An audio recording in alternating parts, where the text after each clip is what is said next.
আসসালামু আলাইকুম সুপ্রিয় এইচএসসি ও আলিম পরীক্ষার্থী ভাই বোনেরা, আশা করি তোমরা সকলেই ভালো আছো। তোমাদের পরীক্ষা সংক্রান্ত ইতিমধ্যে একটি জরুরি নোটিশ প্রেরণ করা হয়েছে। যেই নোটিশে তোমাদের 8 তারিখ পর্যন্ত যে পরীক্ষাগুলো রয়েছে সবগুলো পরীক্ষা স্থগিত করে দেওয়া হয়েছে। অর্থাৎ তোমাদের 30 তারিখ থেকে পরীক্ষা শুরু হচ্ছে না, তোমাদের পরীক্ষা শুরু হচ্ছে 9 তারিখ থেকে।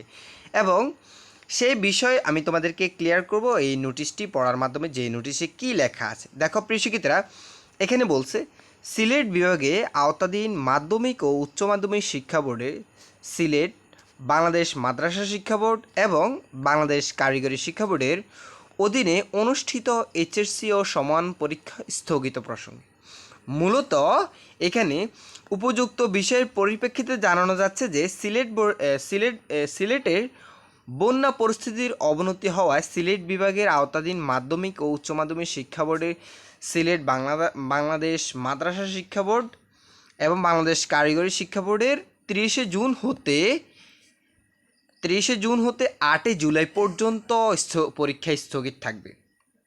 প্রকাশিত সময়সূচি অনুযায়ী 9 জুলাই থেকে পরীক্ষাসমূহ যথারীতি অনুষ্ঠিত হবে। স্থগিত পরীক্ষার সময়সূচি পরবর্তীতে বিজ্ঞপ্তির মাধ্যমে জানানো হবে। অর্থাৎ সিলেট বোর্ডের আন্ডারে যারা এসএসসি বা ইন্টার পরীক্ষা দিবা তাদের পরীক্ষা স্থগিত রইল।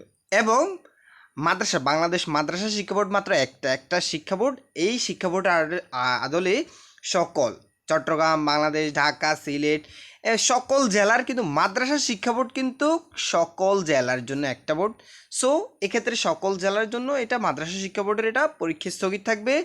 এবং সিলেট বোর্ডের আন্ডারে উচ্চ মাধ্যমিক এবং মাধ্যমিক শিক্ষা বোর্ডের এটা স্থগিত থাকবে। এরপরে কারিগরি শিক্ষা বোর্ডের আন্ডারে যারা পরীক্ষা দিবা তাদের পরীক্ষা স্থগিত থাকবে। ঠিক আছে, তাহলে পরীক্ষা তোমাদের কবে থেকে শুরু হচ্ছে? তোমাদের পরীক্ষা শুরু হচ্ছে 9 তারিখ থেকে। এখন প্রশ্ন হচ্ছে 9 তারিখে তাহলে আমরা কোন পরীক্ষা দিব? হ্যাঁ, 9 তারিখে তোমাদের রুটিনে যেই পরীক্ষাটি আছে তোমরা সেই পরীক্ষাটির প্রিপারেশন নিবা, সেই পরীক্ষাটি তোমাদের পরীক্ষা হবে।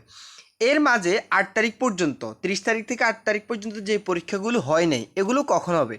এগুলোর রুটিন পরবর্তীতে দেওয়া হবে। তোমরা সেটা নিয়ে কোনো টেনশন করার দরকার নাই। সেগুলোর রুটিন দেওয়া হলে আমি তোমাদেরকে জানিয়ে দেবো। সো প্রিয় শিক্ষার্থীরা, ভিডিওটি ভালো লাগলে অবশ্যই একটা লাইক করে দিবে। আর তোমাদের কোনো কিছু যদি জানা থাকে কমেন্ট করে জানাতে পারো, ইনশাল্লাহ আমি প্রত্যুত্তর করার চেষ্টা করব। আর চ্যানেলটি সাবস্ক্রাইব করে রাখার অনুরোধ থাকলো। ধন্যবাদ সবাইকে।